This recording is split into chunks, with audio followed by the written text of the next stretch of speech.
All right. So what I wanted to do today is something that I did with my English 10 class at the beginning, and I'm going to do kind of a truncated version with it. We did quarantine journals, and I had them write responses about what was going on. And so I thought, now that we've kind of come toward the end of it with our schooling, I wanted to kind of together just like one last little writing excerpt thing together to see what you guys have gleaned over these last whatever weird weeks. I don't even know how to describe them. Okay. So what I wanted to find out, I wanted to get your responses to some of these things. Okay. So here's the first one. If you could go back to the beginning of the semester, back to January 21st, what advice would you give yourself about life from March 13th on? So if you could go back at the beginning of the semester with what you know now, what would you tell yourself? And I want to hear your responses. Just tell me what you think. Oh, Can we just talk? Yeah, just talk. Just tell me about it. Yeah. Yeah, I would probably go first. It strikes me that I really miss everyone, even though I thought I'm that, aloof kid that that is naturally staying away from other people just because I don't want to get attached to anyone. But then again, I realize even though do I want it or not, I still miss everyone a lot. So I would tell myself to put more effort into making friends instead of just staying in and just talk whenever I feel like I'm interested in something to talk. It's very selfish, and I regret it a lot because I'm really missing you guys from home now. I think a lot of us feel that of, oh my gosh, my friends. You take people for granted. You just assume it's always going to stay the same way. And then it doesn't. And you're like, oh, wow. I mean, we didn't know any of this back in January. We had no idea. I feel like, and Jen, I messaged this to you. I feel like we've kind of had this great awakening in many ways, that we look at our lives and go, oh, I didn't realize this was important and that wasn't. I didn't realize I should be pursuing this and not that. And it's going to take us, I think, months to sift through everything that we're experiencing and thinking to finally come to some realization of it, some understanding. But yeah, definitely.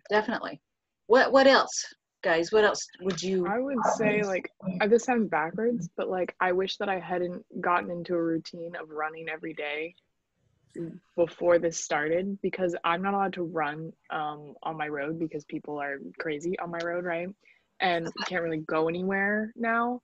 And I miss running. I've been running up and down my driveway for a mile. My driveway is not that long. So I wish I hadn't done that, because if I didn't care, then I'd be like, whatever. But like, also, I'm very glad that I'm friends with everybody at my job, because they're the only people I'm seeing right now. I mean, I work at the grocery store, I see everybody, but like the only people I get to hang out with are my coworkers, and I like them all, so it works out. Yeah, that's good. What else? I tell myself just to like enjoy, like make the most of everything, because like especially being a senior, like I'm not gonna get to come back to the fall and see everybody and just like make up for everything. Like all those lasts, like my last slide into home, my last softball practice, my last time walking into somebody's classroom, my last time falling up the OA stairs, that one I'm not sad about. But just all of these last things, like I had all of them and they happened, but I didn't know it. And I would really like to go back and just have those moments, but know they were going to be my last. Or just make the most of everything, because it ended so much sooner than I was prepared for it to end. I would say take pictures with your friends, because like in Yeah. calculus, there's a group of 4 of us. We've got a Calc Boys group chat, and it's Merrick and Ethan and Morgan and I. And Merrick and Ethan are seniors, and we're like, oh, we'll take pictures at prom, we'll take pictures at graduation. And now there's no prom or graduation with them, and we have no pictures together. And like, I mean, yeah, we'll probably see them again. They're both going to UMaine, but like, it's still like, oh, like we probably should have just done it. Like we shouldn't have waited till a specific day. Yeah, exactly. I mean, and you can't put off things. You just don't know when it's going to happen. And like what Michaela was saying, I wrote on my blog yesterday about how I had lunch duty on that last day. I read that this morning, and I was like, sorry. I hate a lunch duty. I hated lunch duty. Just was so annoyed. But when I went, and so I would always take something and write something, and Steve would call me JK, as in J.K. Rowling, because he found out that I'd written as many books as J.K. Rowling, so that was his nickname. And so he'd always come up, JK, what you writing today? Because I'm always writing something. And that day, I literally felt my head being tipped up and saying, look at these kids instead. And I thought, okay, sure. You think this is the end? I'll play along. And Steve's is like, JK, aren't you writing? And I said, no, I'm just looking today. And I just had that impression in my head, what if this is the last time you see all these kids? And it was true. And I was just like, oh my gosh. And on that, you know, right as everybody was leaving, like Taylor Bridges rushed up, gave me a hug, and she said, this is it, you know, shit's going down, this is the end. And I'm like, no, it's not, you're a little dramatic. And so I had to write to her later, and I said, dang it, you were right. You know, it's like, I told you. But it just that moment of, wow, when is, you just don't know. You can't take things for granted. You just don't know when the last time is, you know. And I've watched my parents very slowly die, and to me this has felt like a very slow death. And again, with your parents, like, did I do everything? Did I get everything? You know, what was the last words? And it's, you can make yourself a little crazy thinking that way as well. And you can't, you got to kind of like process through it and go, okay, that was the end. All right, now we got to look forward to something else. But yeah, absolutely. Just as I said, it's going to take us months to process everything, I think. What else? Anybody else got something about, if you could go back, what advice would you give yourself?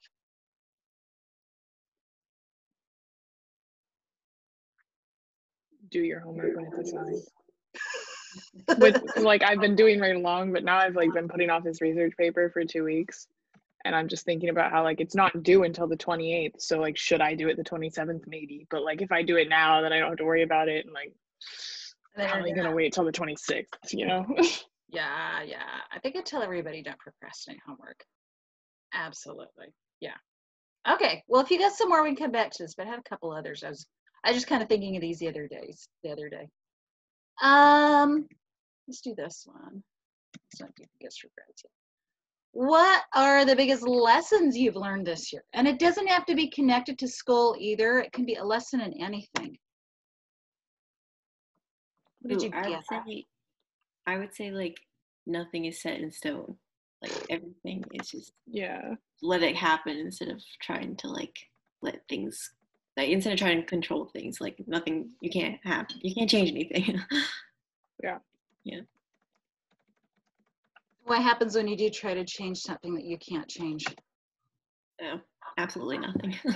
It just happens anyway. Yeah. And how do you feel inside? Waste energy. Yeah, pretty much. It's like you're just kicking a wall, and the wall's like, seriously, I'm made out of stone. I've been here 1,000 years. What are you gonna do? Take your foot on me, you know? Okay. But like, how did you know if something is unchangeable if you don't try to change it though?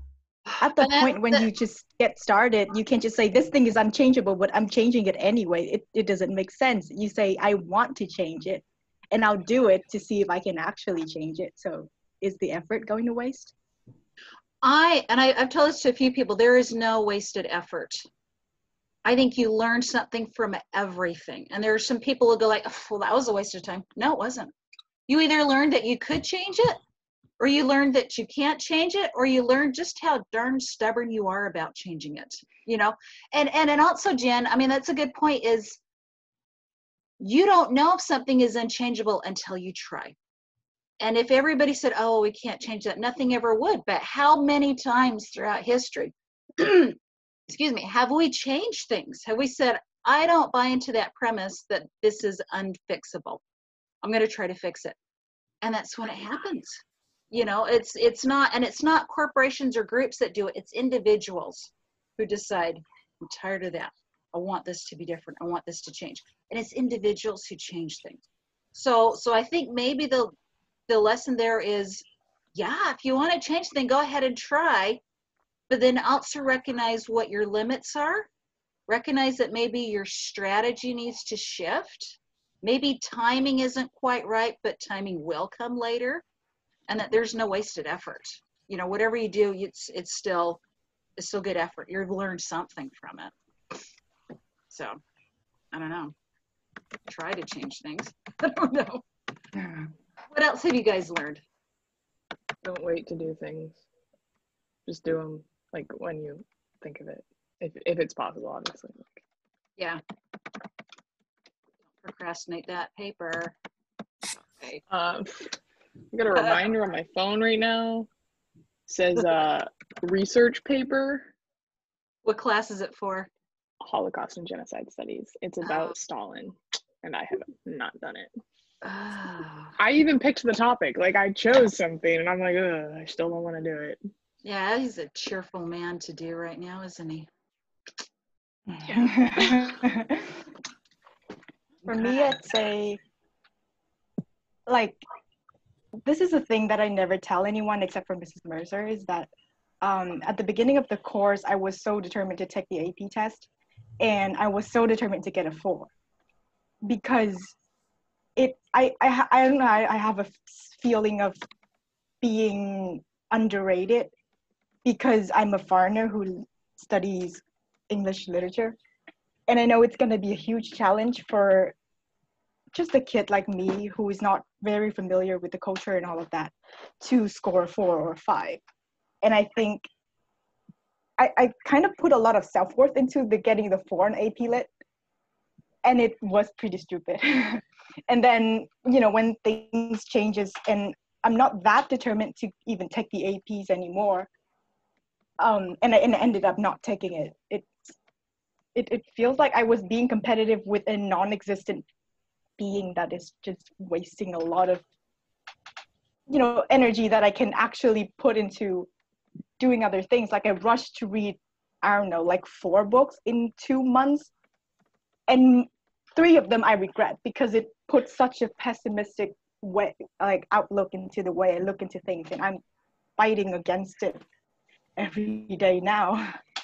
Like, it's not good cramming Nietzsche and Sartre at the same time. Oh, good child. What the heck? Yeah.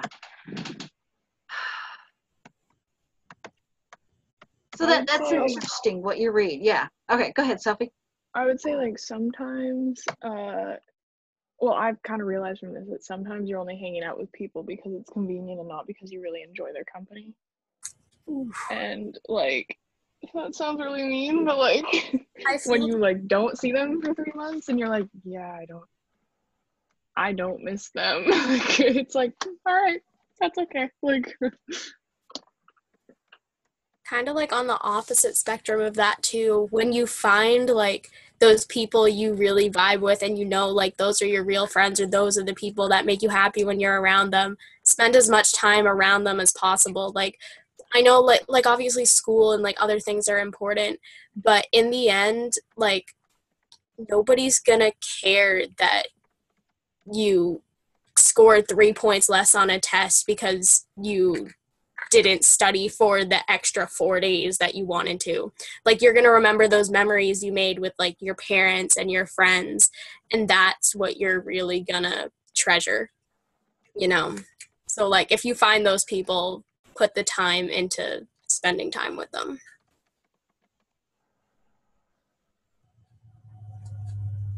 Yeah. Oh, this is a great list, guys. Yeah, and I love that you are understanding that it's not about grades, it's not about points, it's about your connections with people, it's about your self-worth, which is there if you have a great grade or not. It's about who builds up that self-worth and who drags it down, or what ideas drag it down. I think it sounds like, in essence, you need to discover what brings you joy and happiness. I mean, and real joy, not just like fun or whatever, but a deep-seated sense of a purpose, of joy, and how you can share that with others, because others need to feel that too. Because then you go like, well, what's the point of this life? Why am I here? What's going on? You know, I mean, that's crucial, I think. What else? Any other big lessons you've learned this year? Make time for yourself. Ooh. I was gonna say that. Yeah, that's a good one. Especially because, like, when this like whole like distance learning thing started, I was kind of just like super lax. Like, I didn't really have a schedule. I kind of just did things when I felt like it. And after a while, I realized like I was doing schoolwork every single day, and like I never had any time that was just doing something that I enjoyed, even though like I was at home and it was just 7 days a week. I always had something to do every day, and that was really pressing on me.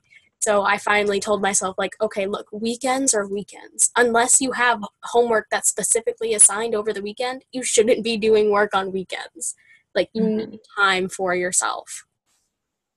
That's great. Yeah, I had to stop doing grading over weekends because my life was just school constantly. And I've gotten to the point where I've taken my laptop over to by the door where I can look outside so I can feel something different, because I'm like in this little corner like, I can't stand it anymore. And I'm like, I won't even look at my emails on Sunday. You know, I've always tried to keep the Sunday kind of sacred for myself, but then I would see what students are asking about, and then I'd start getting involved. And I'm like, stop. I've got to, you know, like, push school away, my job away, and just, you know, yeah, great point. Other points. Funny, it's like the opposite for me though. Like I had a quarantine time where I'm quarantined by the state when I returned to my country. And in those 14 days, I got like absolutely 14 days for myself. And it was horrible. Like, I need to be distracted by other things. So we need a balance.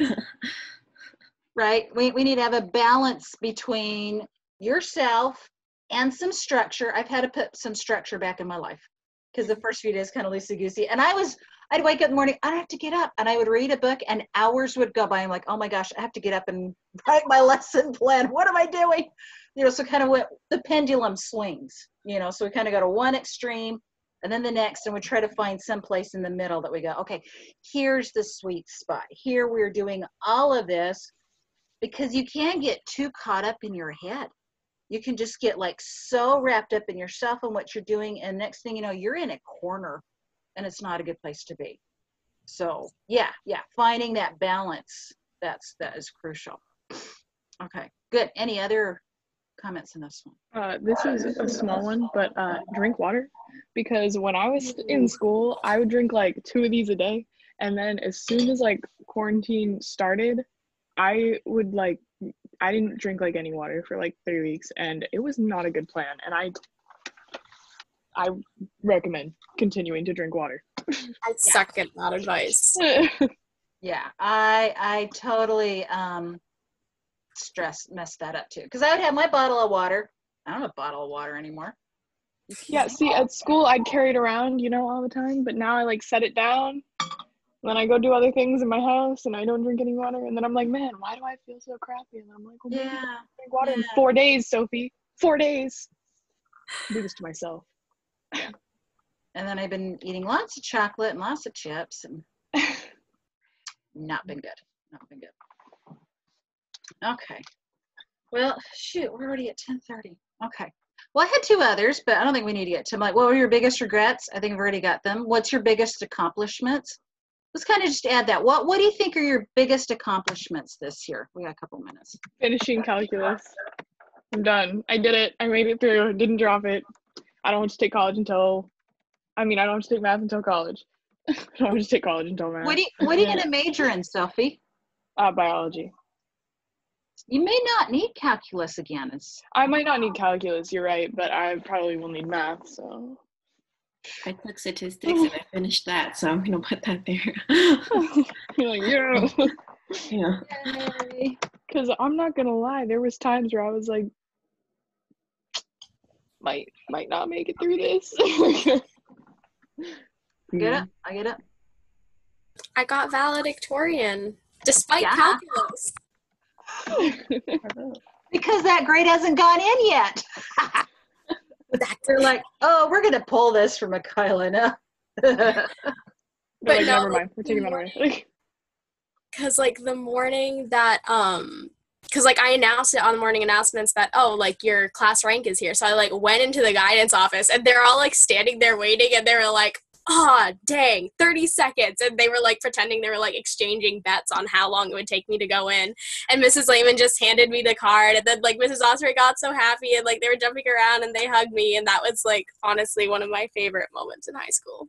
It was really sweet. I cried. Yay. See, so that was Yay. That was probably more significant than even giving a speech. It's that moment. Mm-hmm. And you had that moment. You weren't robbed of that. Right. You've always got that moment when you first find out. So you're like, just take that. Totally take that. Okay. Well, cool. Our time is actually up, guys. So seniors, done. Okay, like way awesome. Juniors, we're gonna keep going through. But next week we're gonna do Vogon poetry. And if you know anything about Hitchhiker's Guide to the Galaxy, you'll know what Vogon poetry is. So we're gonna have a bad poetry writing contest next week. Okay. Boy, have I got some for you. Can Yay! some bad poetry immediately. Yeah, we're gonna talk about it. You're gonna write it, and we're going to share it. Great. So that will be fun. Okay. All right. But we are about done. So, guys, yay! We made it this far, and as much as we had to go through, I mean, it was just real misery, but you persevered. The amount of work from when you began to the end, your writing has changed dramatically. And I think about all of you got it. Okay. And you should never write fluff again. Okay. But I think you guys have got this. So this was so much fun. It was supposed to have been funner, but this was good. All right. Well, then I will cut you loose and let you go off to whatever else you need to do today. And have a wonderful weekend and week and whatever. Okay. See you guys later. Bye. Bye. Yeah.